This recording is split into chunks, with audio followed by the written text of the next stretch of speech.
Hey Internet, this is Brett, and today I'm going to teach you how to install Google Tag Manager, integrate Google Optimize, and make sure everything looks good on a basic WordPress build.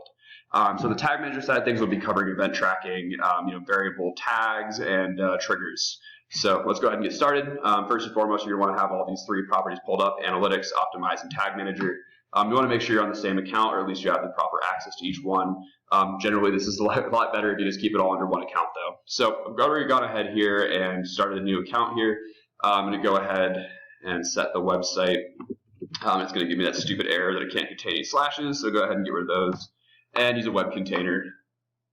Go ahead and agree to the terms, and you should be on to the implementation. So I'll jump over here into WordPress. There's a million ways to do this, but I just like to use a direct injection plugin that you can play with, and you can also use other codes in it, not just Tag Manager specific. That is just a simple header footer search in plugins, and you can use the header footer and post injections. One thing to keep in mind, though, is that this may actually throw an error code. Direct injection plugins sometimes can interfere or override Yoast or other SEO plugins that do have a direct injection functionality. So check for that, because at the end of the day, you definitely want to make sure your SEO settings are saved. Those are all static and good. It's just really not important. Having convenience over best practice is just kind of a bad idea. So let's go ahead and jump in here to the header and footer. We're going to just go ahead and post our codes in. Just like this one, we'll go in the head, and you'll see there's a section for the head right there, no problem, good to go. And this is just going to be right after the opening of the body, so we'll go ahead and throw that guy in the body. Perfect. Okay, so that should be good to go now. What we're going to do is we're going to go ahead, and first thing is we're going to set a generic click trigger. So basically this is going to allow us to scrape some elements when you click on them. So if you're wanting to track links or whatever, you can basically see with the variables. So I'll just name this generic click trigger, and that should fire. And then you're going to jump into your variables, and you're going to go ahead and hit configure, and you're going to go down here to clicks, and you're going to go ahead and select all of these so they will fire to the data layer, and you'll be able to get that information to set up the account a little bit easier. Cool. All right, let's go ahead and publish this guy. Best practice, just kind of say, started GTM build, added GTC, and updated variables. Always keep notes in your your description version. It's just really helpful. If you ever break anything, you can kind of go back and reverse engineer your work. Okay, cool. So we're going to go ahead and jump into preview and debug mode and see if that's working. And I guess at this point, if you really wanted to, you could go ahead and add like a test tag just to make sure the implementation took. So I'll just do that right now. Really simple. You just do tag configuration. You're going to go to custom HTML, and it's just going to throw something in there. So you can just throw like an H1 and then close it. It's kind of arbitrary. You don't necessarily need to do this, but I like to do it just in case there's like a cache on the website or it just didn't go in correctly and it's not implemented. So we go ahead and save that. You do want to add a trigger to all pages. Forgot about that. And then we're going to go ahead and just push that by hitting the preview button. Cool. So if that went well, then we should be able to go through into the actual website itself, and we should start seeing our debug bar that pops up from the bottom. So if everything went according to plan, we're pretty much to the setup phase of the account. Great. So down here is going to be, you can see the test tag fired, so that's great. And then just a really simple just sort of tip. Let's say if you wanted to track, I don't know, like just this random button, you would just hold control, or you can do the right click, like peasant way of doing it, to open a new tab. So you can click right there. And that's going to register that click. Then we're going to click on this guy here to kind of figure out what it's doing. And we're going to go to variables. So we're going to look here at the IDs, the text. So there's a lot of ways you could do this depending on how you want to set your trigger. And let's just say that we're going to just track clicks on that button. We'll go ahead and we're just going to do the click text because that's generally the easiest. Cool. So we're back in the Tag Manager. We're going to go over to triggers. We're going to add a new trigger configuration, all elements, some clicks, and then you want to make this. This guy has to match up with the variable you see in your debug field. So we're going to go click text contains Android ion battery. We'll name that the, what was that guy actually? So that one was the catapult journey. So we'll just name this journey click trigger. Cool. All right, so now that that's good, we're going to go over to tags, and we're going to set an analytics tag to fire. So you can actually just set your tag, your UA number in Tag Manager as a variable. So you can do that if you want. I don't really want to show you that right now because it's a pain to set up. Well, not really, just don't want to do it. So we're going to go ahead and set a UA tag here. And this is, you'll see why we're doing this in a second. So simple enough. This guy pops down, we'll do tracking ID, page type, event. Super important, that's an event. So we're going to set the category as, that was the journey, so we're going to say journey, action, click. Cool. And we're going to set this up as the journey, click, event, tag. Cool. And then triggering, we're going to go ahead and fire, sorry, you don't want to fire it on all pages. That's a terrible idea.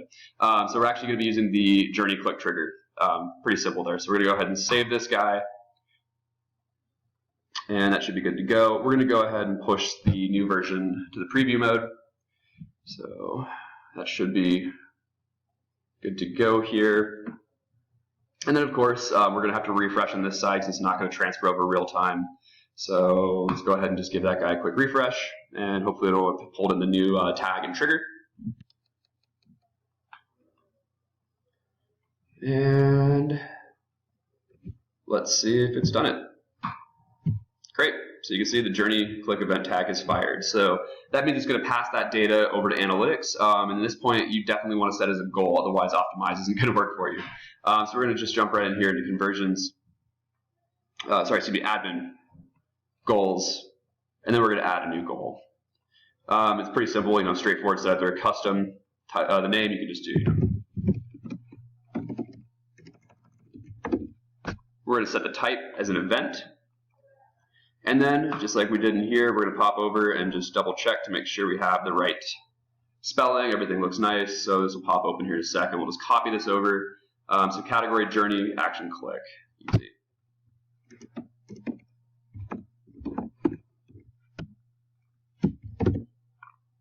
Cool, we're going to go ahead and save. So that guy is now going to be a goal, and this is where we can go into Optimize. So let's pop in over here, and we're going to create an account. We're going to call this, name the account here.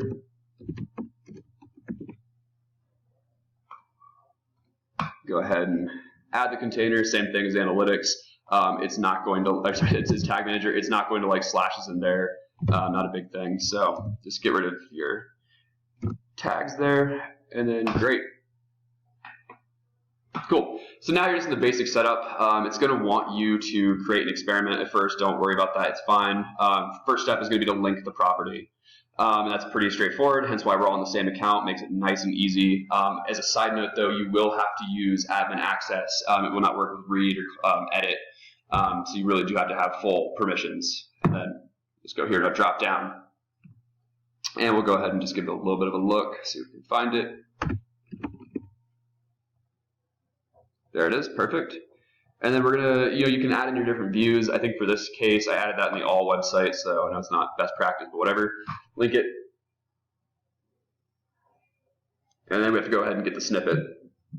So there's sort of two different types, two different snippet parts, and there's a couple ways you can implement this. If we weren't using Tag Manager, or let's say we had analytics involved in Tag Manager or implemented through Tag Manager, we'd probably do it a little bit differently. But in this case, basically, we're just going to go ahead and use Google's internal sort of tag for that. So what we're going to do is we're going to hit new tag, tag configuration, and you'll see that Google Optimize has its own tag. Great, nice and easy.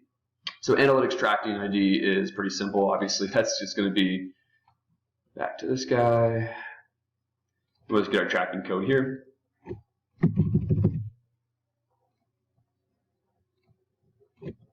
Cool, and then the optimized container ID is going to be this guy right here. So it's going to be the GTM tag, and just throw that in there like that.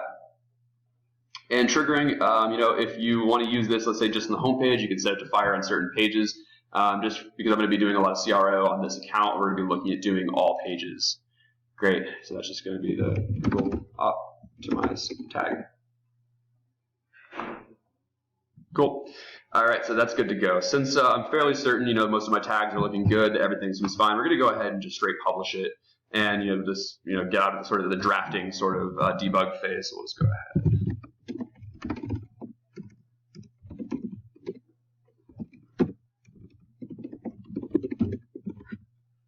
Cool. So make a note of what I've done, so that way I can work back if anything were to break, or if a client kind of wants to know what you're up to, then you can do it that way.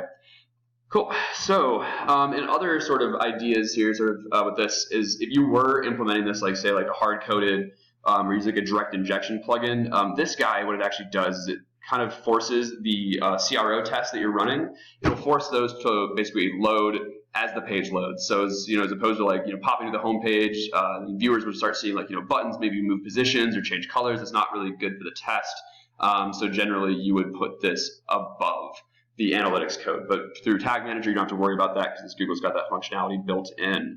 So great, that's good to go. And then basically we're ready to start doing experiments. And there is a little bit of a caveat there because you will have to get an extension for Chrome, and you can only work in Chrome if you're doing it. So if you don't have it, it'll prompt you to get it, but you can say, let's just say button test, and we'll do an A/B test. And let's just say we're trying to test the home page or whatever. We'll just do the home page. We'll go ahead and create the experiment. So you're going to have to make a variant. By default, it's going to be a 50-50 split. So let's say I add a new variant, and I'm going to say, white buttons. I'm not really actually going to do this, but it's just for the sake of demonstration. So what you would do from there is when you want to change something about your variable, you just go ahead and click on it, save and continue. And it's going to bring us to the actual sort of interface that Google Optimize uses. So it's pretty cool. Everything's drag and drop. You can edit CSS elements on the fly. There's a lot of interesting things you can do. So I'll just go ahead and just do this really arbitrarily and really quickly. But you probably want to be a bit more methodical than just saying, hey, I'm going to change a couple button colors and hope for the best. So in this case, you can see the link icon there. Let's go ahead and push this guy down. And let's just do something really minimal, like let's say the background. I don't know, let's maybe just run it like this and see what happens. Maybe nothing, who knows? Cool, so that really didn't do anything. I mean, obviously you get to play with that builder just to get what you want to do, but just for the sake of experiment, we'll just go ahead and say that's good enough. We'll save it. Saved, done. And this is where the sort of event tracking we had been working on earlier is going to come into play, because Optimize will not let you test anything that's measurably important without a goal. So your primary objective is going to be the journey click. Otherwise, you're kind of stuck with page views, session duration, and bounces, which really isn't all that useful for anything advanced in CRO. So you can add secondary objectives. So you can test, multiple goal paths, and you can also set your targeting ideas. So you can say, okay, I want 25% of people to see the changes, or I want 90% of people to see the changes, and that's good to go. And then basically once that's running. So we'll go ahead and click Start Experiment, and we'll start it. And then from there, as opposed to having to jump back into Optimize, again, it's pretty simple. You can go to Behavior and Analytics, and then Experiments, and you can see that it's already populated in there. So I'm probably going to remove this, but it's fairly simple, and you can run multiple tests. But that's basically the gist of how to get up and running with Tag Manager and Optimize and integrate with Analytics in under 15 minutes. Cool. Hope you guys enjoyed, and if you have any questions, leave me a comment or shoot me a message. Cheers.